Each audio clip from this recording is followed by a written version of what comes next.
Alors, bonjour, bonsoir. Euh, Sur LinkedIn, vous pourrez retrouver un article que j'ai publié il y a très longtemps, le 18 décembre 2017, donc il y a de cela 8 ans, dans lequel je parlais de ce que j'ai appelé la Noria des énergies. L'article, c'est l'Odyssée du mix énergétique, ou l'effet de Noria des énergies, c'est-à-dire l'effet de remplacement d'une énergie par une autre dans un domaine donné. Donc quand je parle d'énergie, je parle de charbon de bois, de charbon minéral, de pétrole, d'électricité, ainsi de suite. Donc là, vous pourrez aller voir cet article qui date de 2017, qui est un article intéressant parce que vous allez retrouver dedans les facteurs qui font que une énergie prend le lead sur une autre, prend la place d'une autre dans un domaine donné. Donc, l'article, je commence par donner un peu le contexte de l'évolution des énergies. Donc, je vais le lire et le commenter. Charbon, pétrole, gaz, autant d'énergies primaires connues depuis l'Antiquité, dont l'utilisation à grande échelle a nécessité le concours de facteurs politiques, scientifiques et techniques. Donc là, déjà, la première information, c'est que très souvent, les énergies sont là. Elles existent déjà, on les connaît. Mais on ne sait pas toujours comment extraire le potentiel énergétique de la ressource. Donc, le pétrole est connu depuis l'Antiquité. Le gaz également. Le charbon, qui est une autre forme de pétrole, puisque c'est une forme plutôt solide. Toutes ces énergies, comme le bois d'ailleurs, comme le soleil, le vent, ce sont des énergies qui sont là depuis la nuit des temps, que les hommes connaissaient. Mais tant qu'un certain nombre de facteurs politiques, scientifiques, techniques ne sont pas réunis, on ne peut pas extraire le potentiel. Donc ça, c'est le premier chapitre. Deuxième chapitre. On est à la fin du XVIIIe siècle. Notre Odyssée se passe en Occident. Angleterre, Europe continentale, Amérique. L'Afrique est depuis longtemps vidée par l'Europe chrétienne de ses forces vives par l'exploitation des Amériques. Donc là, c'est l'esclavage. Pourquoi je mets ce contexte? Pour expliquer comment se fait-il que tout va se passer en Europe et en Amérique. Parce que les autres continents, à cette époque-là, sont dans les difficultés, en particulier de l'esclavage. L'Amérique des Indiens d'Amérique est occupée et l'Afrique est vidée de ses forces vives. La population autochtone des Amériques est quasiment exterminée. L'Europe s'y est installée. La toute puissante Église qui refusait toute autre vérité que la sienne et qui allait condamner Galilée en 1633 avait été ébranlée. Luther, à partir de 1517, avait prôné la liberté de conscience. Donc là, je place toujours le décor. Le décor. Bacon, dans Novum Organum en 1620, et Descartes, dans Principe de la philosophie, en 1644, brisant la tutelle intellectuelle d'Aristote, avait posé la nouvelle méthode de la philosophie naturelle, la science à ses débuts. Donc, à ses débuts, on appelait la science la philosophie naturelle. Voilà.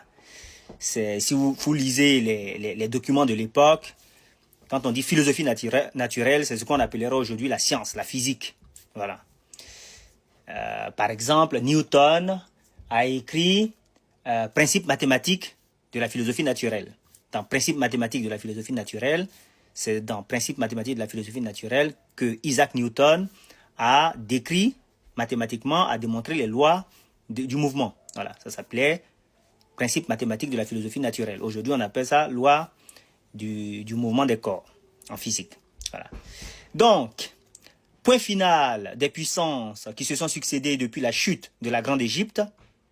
Donc, Assyriens, Perses, Grecs, Romains, Germains, Arabes, ça c'est les puissances qui se sont succédées. L'Europe sera comme le réceptacle de toutes les influences. Ça, c'est un peu ce que dit Aimé Césaire quand il dit que l'Europe a été le point de concours de toutes les influences. Donc, il a été le meilleur redistributeur ou elle a été la meilleure redistributrice de l'énergie. Placer l'énergie dans le sens connaissance, ici. Placé dans de telles conditions en Occident, le génie humain allait complètement transformer la face du monde. Donc ça, c'est l'introduction de cet article. Donc maintenant, on va passer à la première énergie qui va être utilisée dans ce contexte en Europe c'est le bois. Donc, le sous-chapitre, c'est la déforestation et la fin du bois.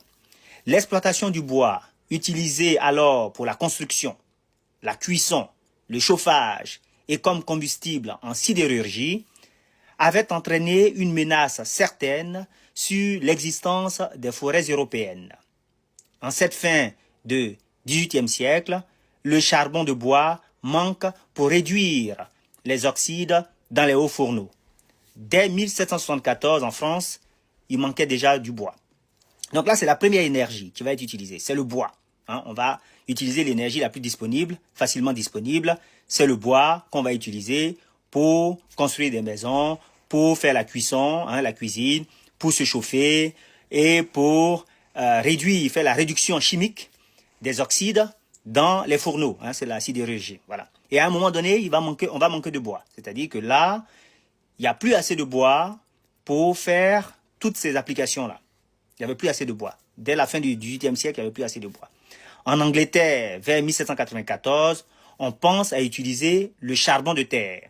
Donc là, jusqu'à présent, on a utilisé le bois. Et qu'on a de temps en temps transformé aussi en charbon de bois. Vous connaissez le charbon de bois, bon, ce qu'on prend pour faire les barbecues, ce que nos mamans utilisent en Afrique pour cuisiner. Maintenant, il n'y a plus de bois, c'est la déforestation. Ce qui arrive quand on utilise le bois, même en Afrique actuellement, c'est ce qui arrive dans certains pays. Donc là, maintenant, on va changer d'énergie. Et là, c'est intéressant parce que ici, vous voyez qu'on change d'énergie, on va passer du bois au charbon de terre, c'est-à-dire charbon minéral, parce qu'il n'y a plus la ressource bois. La ressource a été épuisée. Donc ça, c'est un cas où on change d'énergie parce que la ressource qu'on utilisait est épuisée.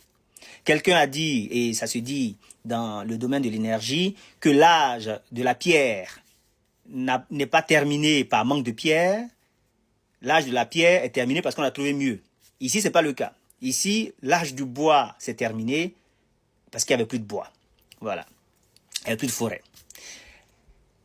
Donc, je disais, en Angleterre, vers 1794, on pense à utiliser le charbon de terre. La domination du charbon de bois dans la sidérurgie se terminait par le manque de bois. Ça, c'est la première partie de cet article. La prochaine fois, on va voir le règne du charbon minéral.